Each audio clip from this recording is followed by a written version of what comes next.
Om Shanti. Spark audio book का नाम है परिवर्तन की प्रक्रिया और परमात्मा, पार्ट 9।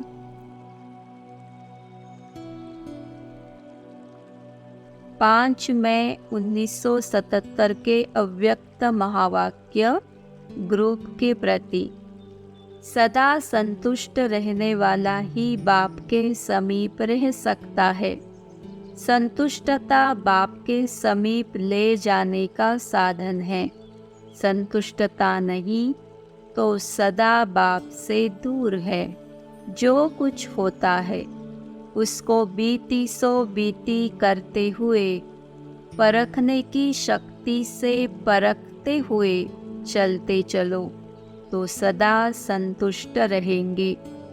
सभी खजाने जमा होंगे तब संपन्न कहेंगे। सब है, इसमें भी संतुष्ट नहीं रहना, लेकिन इतना है जो स्वयं भी खा सके और दूसरों को भी संपन्न बना सके।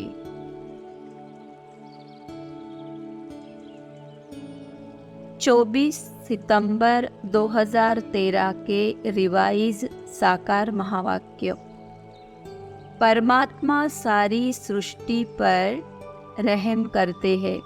पांचों तत्वों सहित सबको तमोप्रधान से सतोप्रधान बना देते हैं।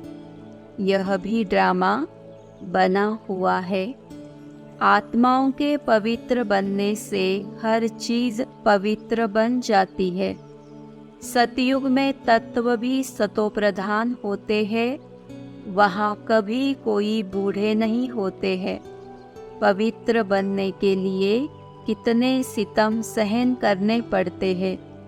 बाप कहते हैं, बच्चे इसमें पूरा नष्टो मोहा बनना पड़े।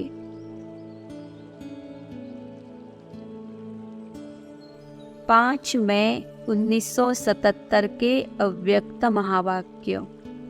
अभिज्ञान से बाप का सदा साथ है, तो जो बाप के सदा साथी है वे सदा निर्विघ्न है, और जो निर्विघ्न होगा वह सदा खुश रहेगा।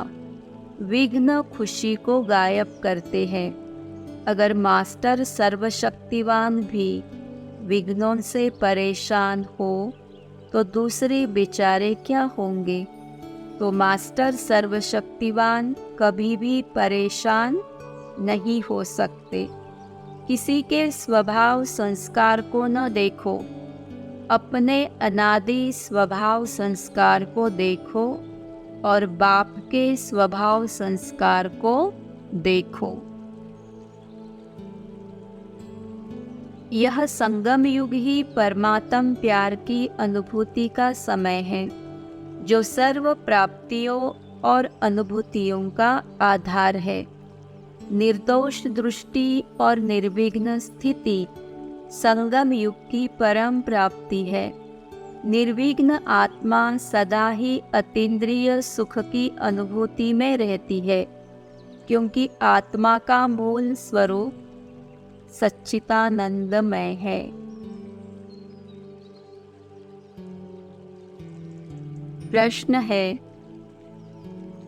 प्रश्न है, क्या वर्तमान समय यज्ञ की उतरती कला का है?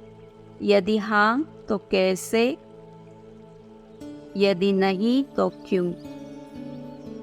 उत्तर है, विचारणीय यह है कि यज्ञ की चढ़ती कला और उतरती कला का आधार क्या है और यज्ञ क्या है। यज्ञ कोई 2-4 व्यक्ति या मधुबन ही नहीं है, बल्कि सभी सेंटर यज्ञ है और बाबा सबको देखता है। चढ़ती कला या उतरती कला का आंकलन सबके संगठित आधार पर होगा। सबको मिलाकर हम देखेंगे तो यज्ञ स्थूल या सूक्ष्म रूप से वृद्धि को ही पा रहा है। सारे विश्व के जड़ जंगम चेतन का परिवर्तन सारे यज्ञ के वत्सों के संगठित योग बल से होगा। किसी एक दो व्यक्ति के योग बल से नहीं। बाबा की दृष्टि में तो जो आत्माएं एडवांस में गई है वे आत्माएं भी यज्ञ की गिनती में ही है। उनकी देखभाल भी बाप दादा ही करता है, उनको दिशा निर्देश भी वही देता है। उनके द्वारा किए गए क्रियाकलाप भी यज्ञ के सीमा क्षेत्र में हैं। सूक्ष्म वतन में ब्रह्मा बाबा के कर्तव्य भी यज्ञ की सीमा में ही आएंगे, क्योंकि वहाँ यज्ञ की सफलता के लिए ही कार्य कर रहा है। ब्रह्मा बाप की सेवा से ही यज्ञ फूल फल रहा है। जब तक बाबा यहाँ आता है या सूक्ष्म वतन में है और विनाश नहीं होता, नई दुनिया का आरंभ अर्थात श्री कृष्ण का जन्म नहीं होता, तब तक यज्ञ की चढ़ती कला ही रहेगी। भले किसी व्यक्ति विशेष या व्यक्तियों की उतरती कला हो सकती है, क्योंकि यह समय ही चढ़ने और उतरने का है। जो कोई ऊपर वाले उतरती कला में दिखाई दे रहे हैं, उनकी भी उतरती कला नहीं है, परंतु उनकी चढ़ती कला की जो गति पहले थी वह अभी नहीं है। अर्थात उनकी साधना में परिवर्तन हुआ है, परंतु वे जो कर रहे हैं उसके करते भी उनकी चढ़ती कला ही है। भले ही अभी चढ़ती कला की गति मंद है। तीर्थ का महत्व, तीर्थ पर विराजमान मूर्ति, वहाँ साज संभाल करने वाले पंडों और आने वाले तीर्थ यात्रियों के आधार पर होता है। भले ही कई पंडों का जीवन चरित्र गंदा भी होता है, परंतु कोई अच्छे भी होते हैं जिनकी मूर्ति के प्रति भावना होती है। इस संबंध में प्रत्यक्ष या अप्रत्यक्ष रूप में स्पष्ट भी किया है कि तीर्थ पर पंडे गंदे होते हैं, परंतु यात्रियों की भावना होती है।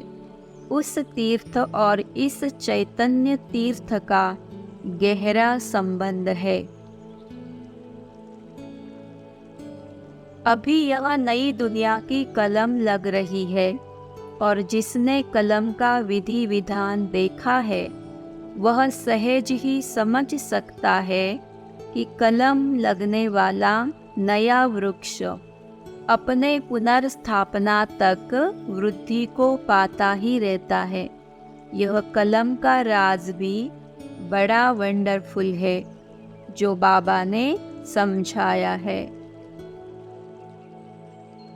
अभी यज्ञ में जो स्थिति है वही भविष्य नई दुनिया का आधार बनेगी।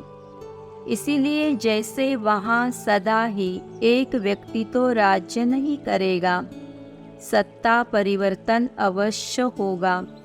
उसके लिए यहाँ भी धारणाओं और व्यवहार में परिवर्तन होगा, जिसके आधार पर वहाँ ऊपर वाले नीचे आएंगे और नए नए ऊपर सत्ताधीश बनेंगे। यह सतत परिवर्तनशील खेल है। इसमें हर क्षण परिवर्तन होता रहता है। परिवर्तन की उसी प्रक्रिया के आधार आत्माओं के निश्चय में, धारणाओं में, व्यवहार में भी परिवर्तन होता रहेगा। उसको देखकर ज्ञानी निश्चय बुद्धि आत्माओं को कोई आश्चर्य नहीं होना चाहिए। यह संगम युग सारे कल्प का दर्पण है। इसीलिए सारे कल्प में आत्माओं के जो स्वभाव, संस्कार और प्राप्तियां होंगी, जो व्यवहार होगा, उसका बीज यही पड़ेगा और उसका साक्षात्कार भी यहाँ ही होगा। 16 अप्रैल 1977 के अव्यक्त महावाक्य दादी जी के साथ। लास्ट में आप सबके चेहरे दर्पण का कार्य करेंगे।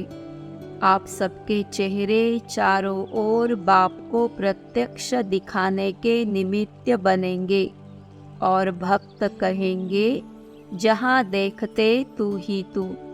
सारे कल्प के संस्कार तो यहाँ ही भरते हैं। भक्त इसी संस्कार से मुक्ति को प्राप्त करेंगे। तो अपने व बाप के भक्त भी अभी निश्चित होते हैं। राजधानी भी अभी बनती है, तो भक्त भी अभी बनते हैं। 17 अक्टूबर 2013 के रिवाइज साकार महावाक्य। अभी हमारी बुद्धि में बाबा ने अनेक बार कहा है, कितने भी विघ्न आए, कोई आए और कोई जाए, परंतु यज्ञ अंत तक वृद्धि को पाता रहेगा। अभी हमारी बुद्धि में तीनों लोकों और तीनों कालों का ज्ञान है। इसी ज्ञान से हम चक्रवर्ती राजा रानी बनते हैं। उसी नशे और मौज में रहकर सबको यह ज्ञान सुनाना है। तुम समझते हो, अंत में हमारी विजय तो होनी ही है। ढेर के ढेर अपना वर्षा लेने के लिए आएंगे। कुछ भी हो, तुम्हारी सर्विस की वृद्धि होती ही रहेगी। दिन प्रतिदिन जोर से तूफान आएंगे और विघ्न भी पड़ते रहेंगे, परंतु तुमको घबराना नहीं है। तुम कहेंगे, वाह मम्मा गई, वह एक्टर दूसरा एक्ट करने गई, इसमें मूंझने रोने दुख की कोई दरकार नहीं है। वह कोई ऊंची सर्विस करने के लिए गई। तुम दिन प्रतिदिन ऊंच बनते जाते हो। कोई भी शरीर छोड़ेगा तो भी जाकर ऊंची सर्विस करेगा। इसीलिए बच्चों को कोई दुख नहीं होना चाहिए। मम्मा क्या, सभी जाएंगे, हम सबको बाबा के पास जाना है।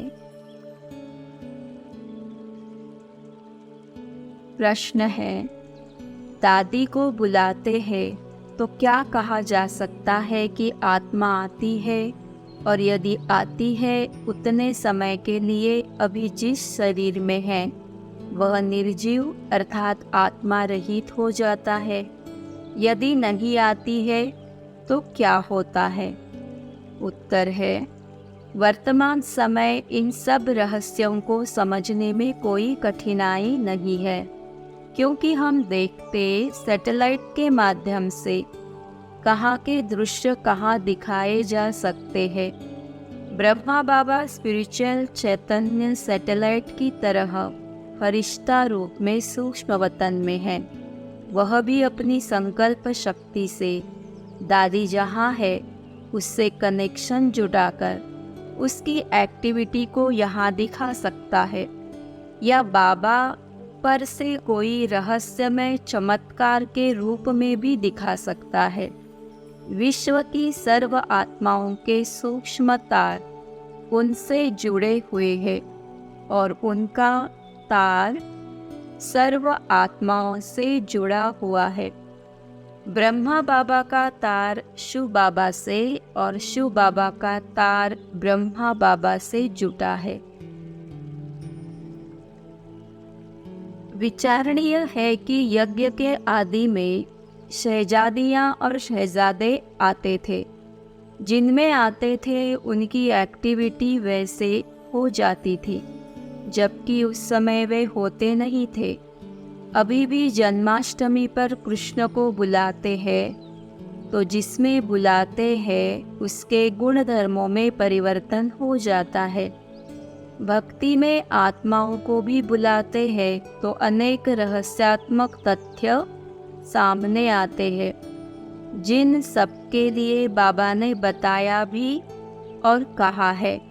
यह सब ड्रामा में नूंद है। भक्ति मार्ग में भी गणेश, हनुमान का साक्षात्कार, जड़ प्रतिमा से भावना के आधार पर होता है।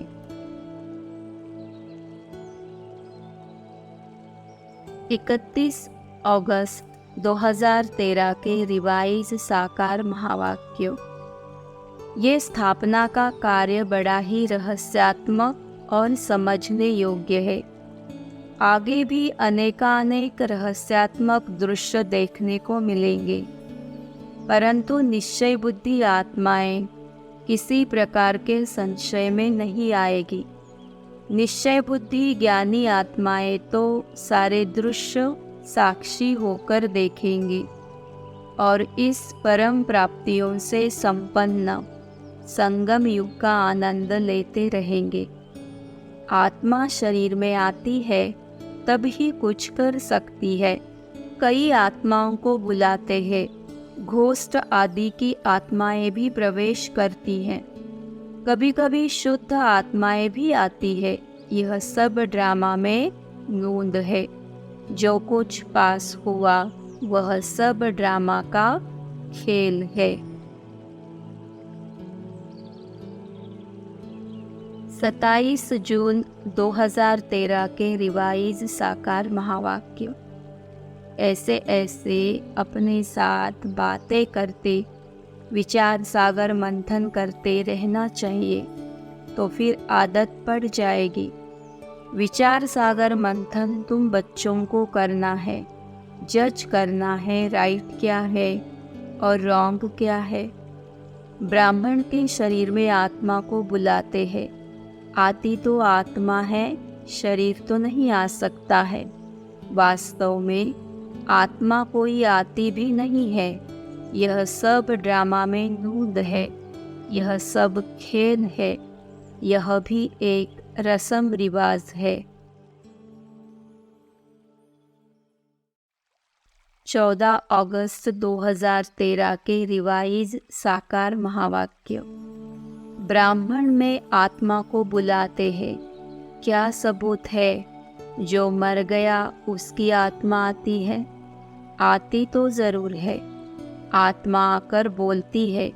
उनसे पूछते हैं फलानी चीज़ कहाँ रखी है, तो बतलाती भी है, तो समझते हैं वही आत्मा आई है। ब्राह्मण में दूसरे की आत्मा आई है, यह महसूस होता है। महसूस होता है तो विश्वास रखना पड़ता है। इस बाबा को सारा अनुभव है। 10 सितंबर 2013 के रिवाइज साकार महावाक्य। जैसे आत्मा बिंदी है, वैसे परमात्मा भी बिंदी है।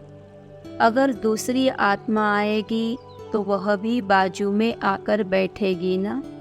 उस तन में अपनी भी आत्मा है ना।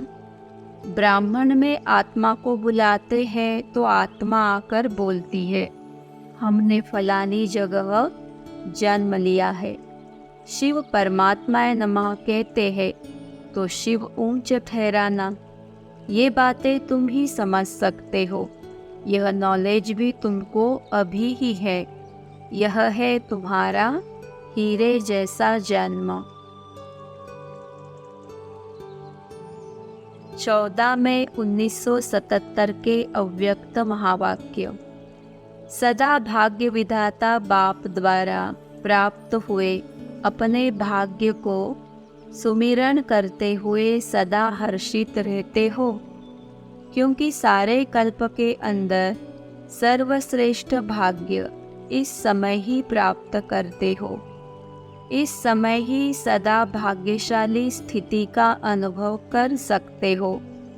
भविष्य नई दुनिया में भी ऐसा भाग्य प्राप्त नहीं होगा। तो जितना बाप बच्चों को श्रेष्ठ भाग्यशाली समझते हैं, उतना ही हर एक स्वयं को समझते हुए चलते हो। इसको ही कहा जाता है स्वमान में स्थित होना। 14 मई 1977 के अव्यक्त महावाक्य पार्टी के साथ। अगर माया का बार बार वार होता रहेगा तो अतीन्द्रिय सुख का अनुभव चाहते हुए भी कर नहीं पाएंगे। जो गायन है कि अतीन्द्रिय सुख संगम युग का वरदान है, यह और किसी युग में नहीं होता है, यह अब का ही अनुभव है। अगर अभी अतीन्द्रिय सुख का अनुभव नहीं किया तो ब्राह्मण बनकर क्या किया? ब्राह्मणपन की विशेषता ही है अतीन्द्रिय सुख, वह नहीं किया तो कुछ भी नहीं। सर्व द्वारा मान मांगने से नहीं मिलता है, लेकिन सम्मान देने और स्वमान में स्थित होने से प्रकृति दासी के समान स्वमान के अधिकार के रूप में मान प्राप्त होता है। स्वमान में रहने वालों का सिर्फ इस एक जन्म में मान नहीं होता, लेकिन सारे कल्प में मान होता है। इस एक जन्म में किए हुए इस पुण्य का फल सारा कल्प मिलता है। सम्मान मिले यह लेने की भावना भी रॉयल बेगरपन अर्थात भिखारीपन है।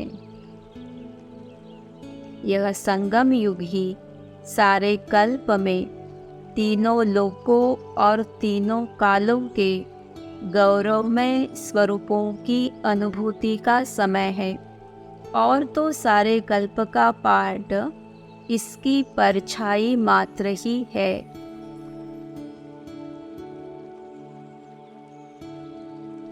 अमृत धारा। इस विश्व नाटक का यह अटल सत्य है कि जो हुआ वह टल नहीं सकता और जो नहीं हुआ वह हो नहीं सकता, परंतु जो हुआ वह अच्छा हुआ, जो हो रहा है वह अच्छा है और जो होगा वह भी अच्छा होगा, क्योंकि ये विश्व नाटक सत्य, न्यायपूर्ण और कल्याणकारी है। पवित्रता ही जीवन है। पवित्रता अर्थात आत्मिक स्वरूप में स्थिति, आत्मिक स्मृति, आत्मिक दृष्टि और आत्मिक वृत्ति। जहाँ पवित्रता है वहाँ सर्व प्राप्तियाँ, सर्व सुख स्वतः होते हैं। इच्छा मात्रम अविद्या होती है। सर्व संबंधों में मधुरता होती है। ब्रह्मचर्य की स्वाभाविक धारणा होती है।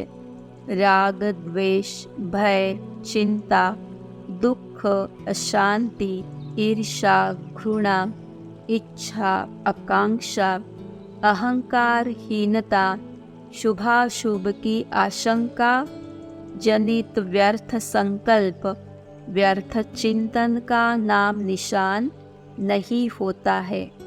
मान अपमान, निंदा स्तुति, जय पराजय, सुख दुख, प्राप्ति अप्राप्ति, यश अपयश, अपने पराये में समान दृष्टि और स्थिति होती है।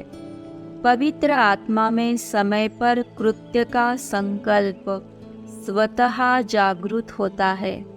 उसकी शुभ में अभिरुचि और अशुभ में अरुचि स्वतः होती है। इसीलिए सदा निसंकल्प और निर्विकल्प होती है। सर्व आत्माओं के प्रति उसकी शुभ भावना, शुभ कामना होती है, जिसके परिणाम स्वरूप सर्व आत्माओं की उसके प्रति शुभ भावना, शुभ कामना होती है। यह सृष्टि एक अनादि अविनाशी स्वचलित नाटक है, जिसमें सभी आत्माएं पाठधारी है। इसमें न कोई अपना है, न कोई पराया है, न कोई अपना मित्र है, न कोई अपना शत्रु है। पाठ अनुसार जो आज अपना है वह कल पराया होगा और पराया अपना होगा। न कोई हमको कुछ दे सकता है और न हमारा कोई कुछ ले सकता है। न किसी ने हमको कुछ दिया है और न ही हमारा किसी ने कुछ लिया है।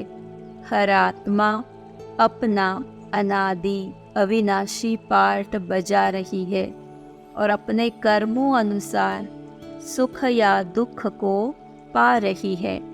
इसीलिए किससे राग, द्वेष, भय, चिंता का कोई प्रश्न ही नहीं।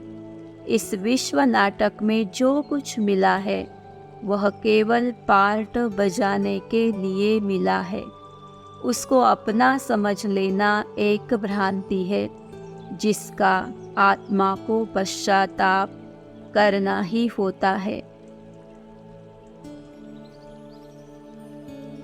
दाता एक परमात्मा है। उसने हमको जो दिया है वही हमारे लिए हितकर है। भगवानुवाच, बच्चे तुम परमधाम के रहने वाले हो। इस सृष्टि पर पार्ट बजाने आए हो। अभी तुमको वापस घर चलना है। इस सत्यता को समझकर देह और देह की दुनिया से न्यारे होकर अपने आत्मिक स्वरूप में स्थित होकर परम शांति, परम शक्ति का अनुभव करो। बाप के साथ विश्व कल्याण की सेवा कर परमानंद का अनुभव करो और विश्व नाटक की यथार्थता को जान साक्षी होकर इसे देखो और ट्रस्टी होकर पार्ट बजाते हुए संगमयुगी ईश्वरीय प्राप्तियों और अनुभूतियों में रमण करते हुए परम सुख का अनुभव करो। यही सुख शांतिमय जीवन का सुगम पथ है। इस विश्व में हर आत्मा देह सहित सर्व साधनों ट्रस्टी मात्र ही है। जब इस सत्य पर दृढ़ निश्चय होगा और सतत अभ्यास द्वारा सहज स्थिति होगी, तब ही हम अपनी अंतिम मंजिल सुखमय जीवन और सुखद मृत्यु को सहज प्राप्त कर सकेंगे, अर्थात राग, द्वेष, भय, चिंता, दुख, अशांति से मुक्त होंगे। यही जीवन की परम प्राप्ति, परमात्मा का परम वरदान है। इस ब्राह्मण जीवन का परम पुरुषार्थ और इस जीवन का परम कर्तव्य है।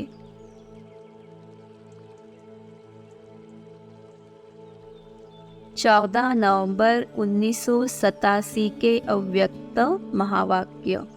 जैसे कर्मों की गति गहन गाई है, वैसे पवित्रता की परिभाषा भी अति गुह्य है। पवित्रता माया के अनेक विघ्नों से बचने की छत्र छाया है। पवित्रता को ही सुख शांति की जननी कहा जाता है। किसी भी कारण से दुख का जरा भी अनुभव होता है तो संपूर्ण पवित्रता की कमी है।